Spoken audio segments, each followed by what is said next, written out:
Marcus was 35 years old, made a steady $47,000 a year as a maintenance welder, and believed in the simple math of a good life. You work hard, you love your family, and you build something that lasts. On a Tuesday in May at 2:17 p.m., that entire equation was wiped clean. The plant manager, a man with a perpetually tired face and a cheap $150 suit, gathered the third shift crew under the humming fluorescent lights of the factory floor. The air, usually thick with the smell of ozone and hot steel, felt thin and cold. He read from a single sheet of paper, his voice flat, announcing the immediate and permanent closure of the Sparrows Point fabrication facility. The company had been sold. The new owners were moving all operations overseas. Their jobs were gone, effective immediately. The silence that followed was heavier than any piece of machinery on the floor. It was a silence filled with the sudden, terrifying calculus of mortgages, car payments, and grocery bills. Marcus felt the air leave his lungs. 22 years he'd been in this trade, 15 at this plant. He looked at his hands, calloused and sure, the hands that could join two pieces of steel into an unbreakable bond. They suddenly felt useless. The drive home to his small Dundalk row house was a blur of brick facades and the glint of the afternoon sun off the Patapsco River. He rehearsed the words he would say to his wife, Denise. "It'll be okay. I'll find something else. We have some savings." He'd been putting money aside, a few $100s every month for a down payment on a bigger house, one with a real yard, for their 5-year-old daughter, Nyla. He had no idea how wrong he was. He pulled his 2012 Toyota Camry with 187,000 miles onto their street and saw them immediately. Two large Samsonite suitcases, a matching $300 set he'd bought her for their 5th anniversary, were sitting on the narrow concrete porch. Next to them were 3 cardboard boxes, taped shut. His heart, which had been a cold, heavy stone in his chest, began to pound with a sick, frantic rhythm. Denise was standing in the doorway, her arms crossed. She was wearing a crisp, white $250 Calvin Klein blouse and dark jeans that looked new. Her hair, usually a cloud of soft, natural coils, was straightened into a severe, sleek sheet that fell past her shoulders, a silk press that must have cost at least $100. She looked like she was leaving for a business trip, not for good. "What's this?" Marcus asked, his voice rough. "I can't do this anymore, Marcus," she said. Her tone wasn't angry or sad. It was chillingly practical, as if she were discussing a change in utility providers.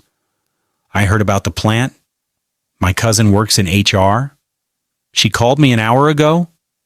He stared at her, then at the bags. The speed of it was dizzying. He had only known for 90 minutes. She had already packed. "You heard? And this is your answer? To pack bags?"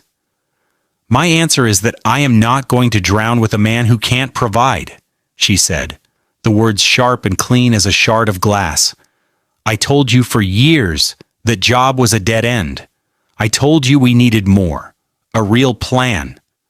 "I had a plan. We were saving," he protested, gesturing vaguely toward the house, the life inside it. "Saving what? Pennies? Marcus, look at this place."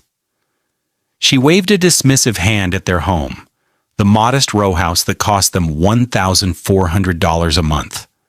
"I want a life, for me and for Nyla, a real one, in a place like Roland Park, not here." The name of the neighborhood hung in the air between them. Roland Park, with its sprawling $700,000 colonials and manicured lawns, was a world away from their reality. It was a fantasy she browsed on Zillow, a symbol of everything he wasn't.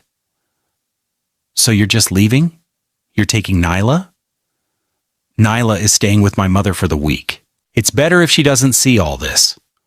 A car, a late model white BMW 3 Series he didn't recognize, pulled up to the curb. It was worth at least $43,000.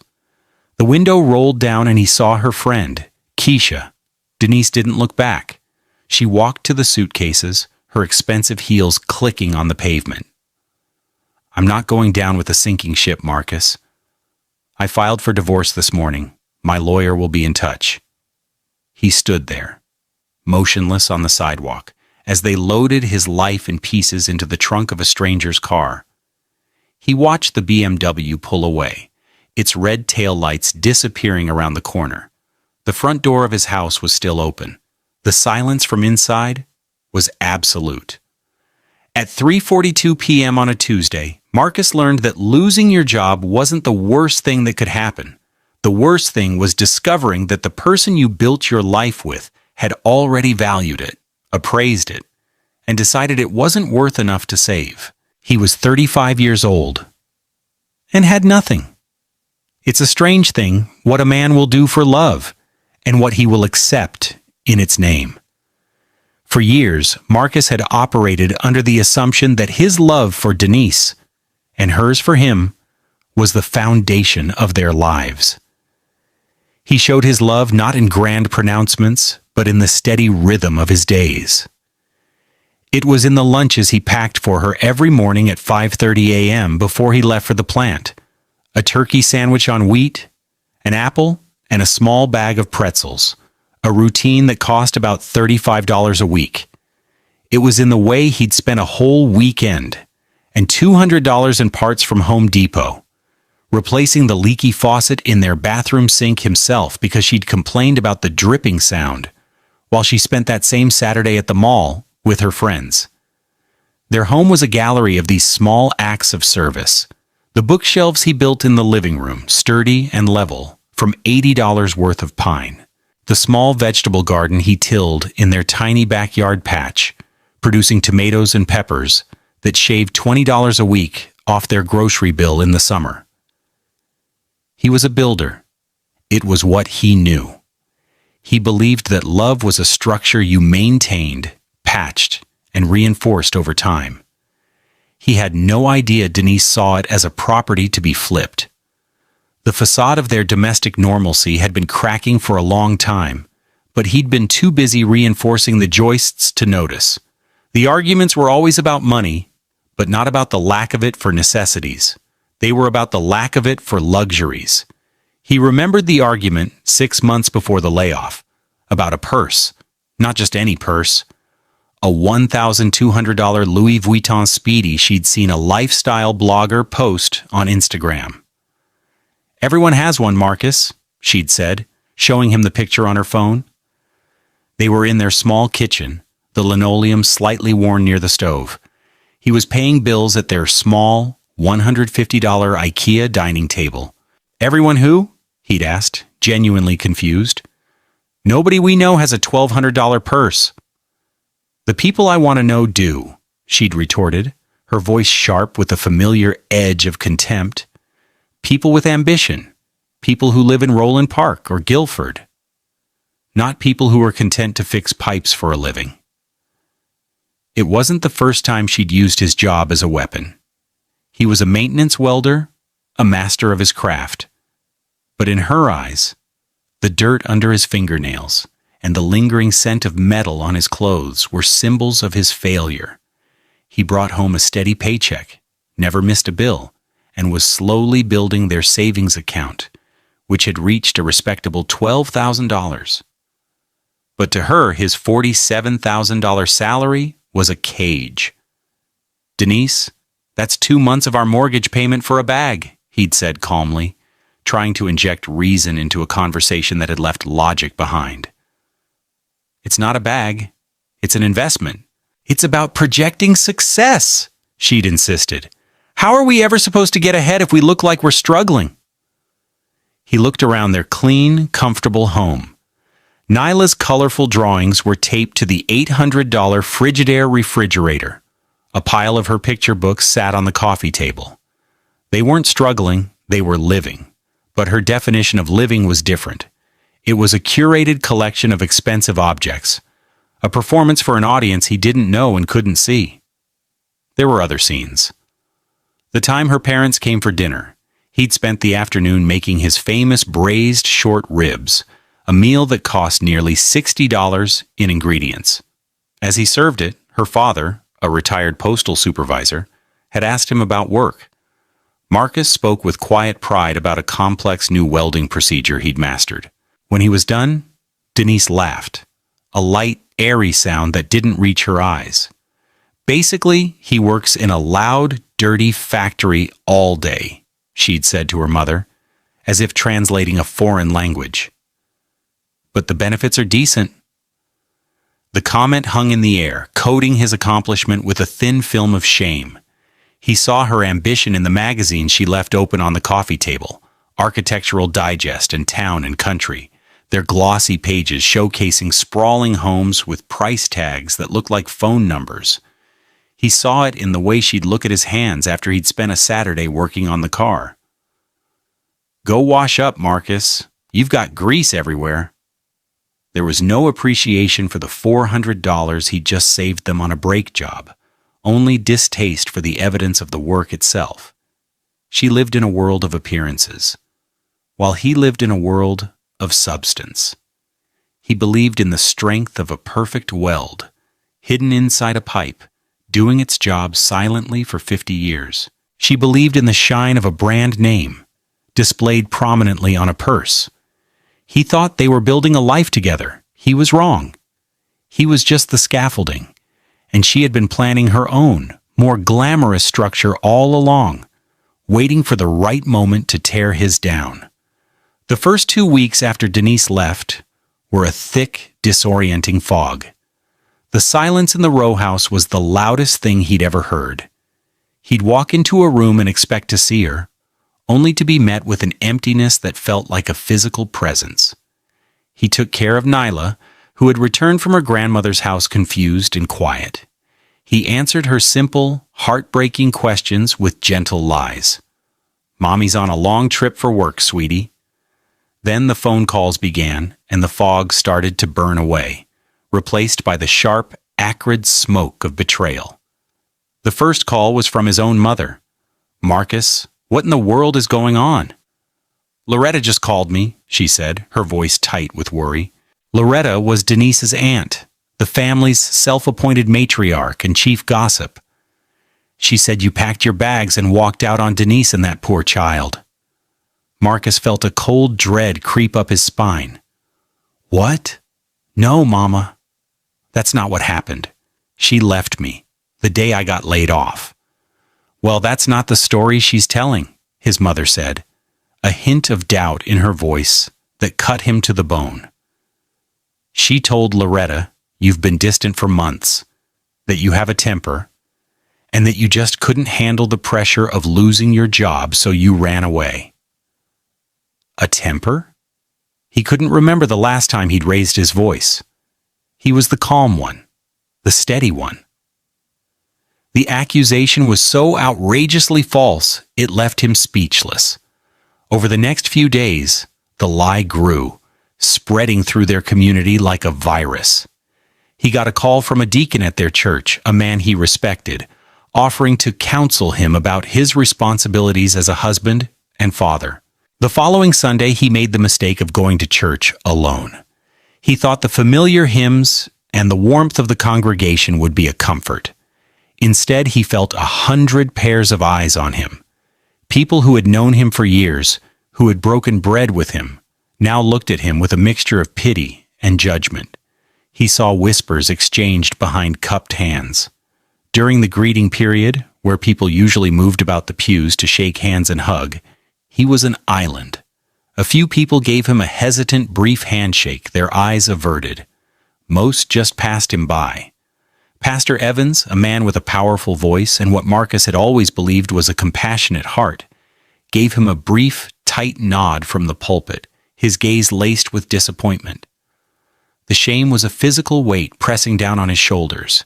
He left before the benediction, slipping out a side door. Denise, meanwhile, was constructing her new narrative online. Her social media, once filled with filtered family photos, became a chronicle of her supposed hardship and brave recovery. She posted a picture of herself, her expression somber, with a caption, "Sometimes you have to be strong enough to start over for the sake of your children. Pray for us." The comments poured in. "You're so brave, girl. He never deserved you. A man who abandons his family is no man at all." Then came the texts from her. They were not conciliatory. They were demands, laced with condescension. "I need to get the rest of my things. I'll come by on Saturday. Make sure you're not there. It would be too upsetting for me." "Nyla needs new shoes. They're Stride Right, $65. I'll send you my Cash App. Don't be late with it. I'm looking at a new place. I've put in an offer. It's important for Nyla to have stability, something you obviously can't provide right now." Each message was a small, calculated twist of the knife. She was erasing him, recasting him as the villain in a story she was writing for a rapt audience. The cruelty wasn't just in her leaving. It was in the systematic, public demolition of his character. He saw a photo she was tagged in, standing beside a man in a crisp suit. The two of them smiling in front of a grand brick colonial in Roland Park. The caption from her friend read, "Celebrating Denise's new chapter in her beautiful new home. Hashtag new beginnings, hashtag Roland Park living." The house was enormous, a palace of old money and established success. The Zillow estimate for that property was $720,000. The rage, when it finally came, was a cold, quiet thing. It wasn't the explosive temper she'd invented for him. It was a slow-burning, high-intensity flame, the kind he used to cut through 3-inch steel plate. He sat in his silent house, the stack of unpaid bills on the table, and understood. She hadn't just left him. She was trying to annihilate him. She was salting the earth so nothing could ever grow again, but she had made a critical mistake. She thought the ground she was salting was barren. She had forgotten that Marcus, above all else, was a builder. And he was about to start laying a new foundation, one built not on love, but on cold, hard, irrefutable truth. What she didn't know was that the company she thought had sunk him was about to hand him the very tool he needed to expose her. The outrage accumulated in layers like sedimentary rock. Each new text, each sympathetic but misinformed phone call, each pitying glance was another layer of pressure. He felt himself being compressed, hardened. He started screening his calls, letting the well-meaning but misguided advice from family and friends go to voicemail. He stopped checking Denise's social media. It was poison, and he needed to clear his head. He focused on Nyla, on their new quiet routine. He made her pancakes in the morning, shaped like dinosaurs. He read her stories at night, his voice a low rumble in the stillness of her room. Her presence was his only anchor in a sea of lies. One afternoon, about a month after the layoff, Nyla was sitting at the kitchen table, drawing with her box of 64 Crayola crayons. She was a meticulous artist, her small brow furrowed in concentration. Her beautiful, deep brown skin was luminous in the afternoon light filtering through the window, and her hair, which he had carefully braided into 4 neat plaits with colorful beads on the ends, clicked softly when she moved her head. "Daddy, can you come see?" she asked. He walked over and looked down at the drawing. It was their family. A small figure with a bright pink dress, her. A taller figure with a blue dress and straight black hair, Denise. And a large figure in a green shirt holding her hand. That was him. She had chosen a deep, rich brown crayon for his skin, and for hers. "This is our family," she said, pointing with a small finger. "You and me, and Mommy." He felt a pang in his chest so sharp it almost made him gasp. In her 5-year-old mind, the family was still whole. "That's beautiful, sweetie. You made us look so happy." "We are happy," she said matter-of-factly. Then she looked up at him, her dark eyes wide and serious. "When is Mommy's trip over?" "Soon," he whispered, the lie tasting like ash in his mouth. He held the drawing, the paper flimsy in his calloused hands. This was what Denise was trying to destroy. Not just his reputation, but this innocent, perfect image of their family. This was the foundation. This was what mattered. The cold flame inside him burned a little hotter.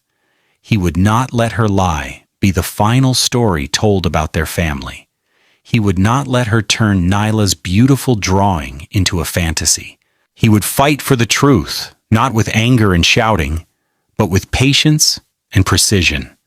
It arrived on a Thursday afternoon, 6 weeks after Denise had driven away. It was a plain manila envelope, deceptively light. The return address was the corporate headquarters of his former employer, a name that now felt like it belonged to another man's life. He assumed it was just more useless paperwork, some final COBRA notification or a 401k statement. He tossed it onto the pile of mail on the kitchen table and went to start dinner for Nyla. Later that night, after Nyla was asleep, he finally sat down to sort through the mail. He opened the bills first, his stomach tightening at each one. Then he picked up the manila envelope. He ripped it open with his thumb. Inside was not a form letter, but a single sheet of paper, attached to a photocopy of a check. The letter was brief and formal. "Dear Mr. Walker, per our records, this letter serves as confirmation of the final disbursement of your severance package. Enclosed, you will find a copy of the cleared check for your records. We wish you the best in your future endeavors." He glanced at the letter, then his eyes fell to the photocopy below it. It was a cashier's check from the company, made out to Marcus Walker.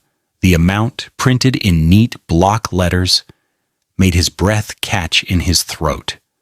$38,214.56. It was the severance, the full package, calculated from his 15 years of service. A sum of money that could have been a lifeline. It could have paid their mortgage for 2 years. It could have been the foundation for a new start.